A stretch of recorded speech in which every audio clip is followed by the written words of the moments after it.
ทักทายสบายดีพ่อแม่พี่น้องปองปายหมดสุขคนมากินข้าวแรงน้ำกันมานี่โอ้ยมีแต่หมก3-4หมกเนาะอันนี้ก็หมกปลาเนี่ยกินหมกปลาFCหมดสุคนเลยแกงฟิ้งอืมอ่ะมากินน้ำกัน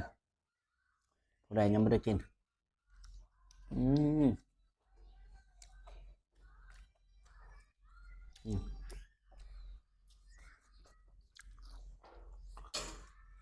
สดทั้งห่อนอืมแกงฟิ้งอืมแซ่บๆ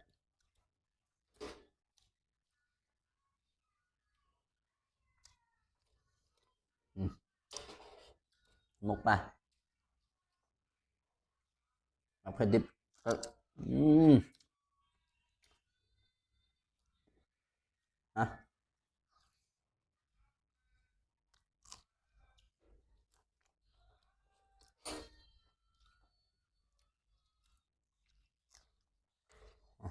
3-4หมก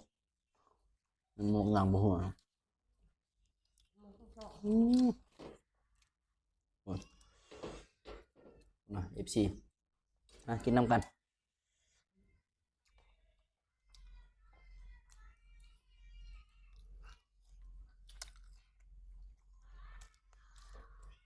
แซ่บๆอาหารบ้านเฮาอยู่แบบบ้านนอกของนาอืม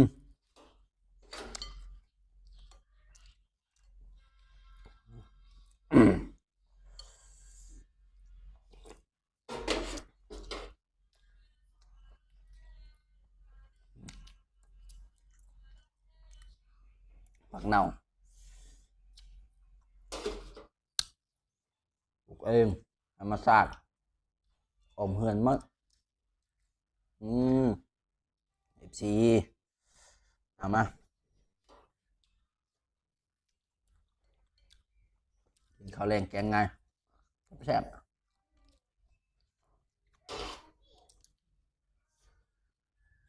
อืมสดฮ้อนแซ่บอืมครับมามาอยู่ใส่ก็ตามเนาะ FC หมดทุกคนฮะว่าสนใส่หักแพงหมดสุกคนเด้อมาฮอดจอถึงกินข้าวกินปลาพร้อมกันก็คอมเมนต์มาหาได้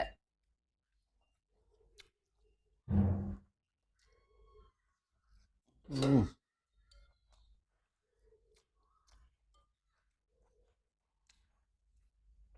ไปพุ่นกินปลามาเผ็ดกินกล้วยสร้างความหักสร้างความแพง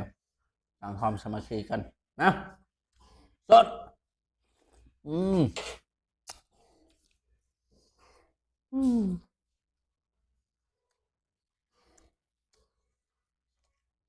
อืมอืมครับหมกปลา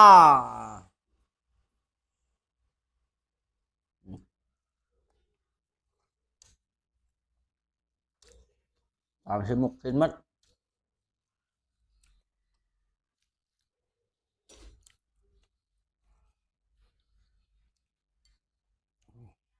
สดน้ำห้อนๆก่อนอื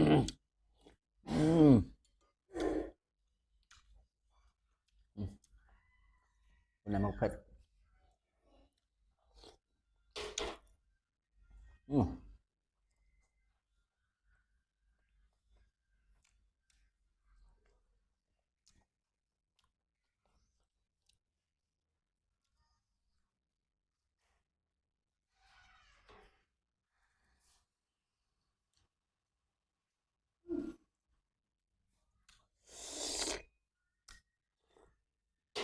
อื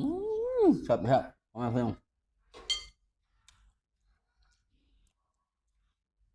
แซ่บเลยดิอืมสดอืม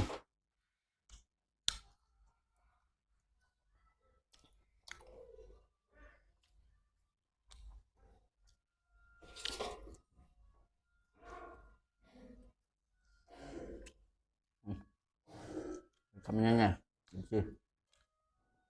อืมอืมแซ่บอืมอืมอืมครับเอาขอขอบคุณขอบใจนำเอฟซีหมดสุขุสุขคนเด้อบ๊ายบาย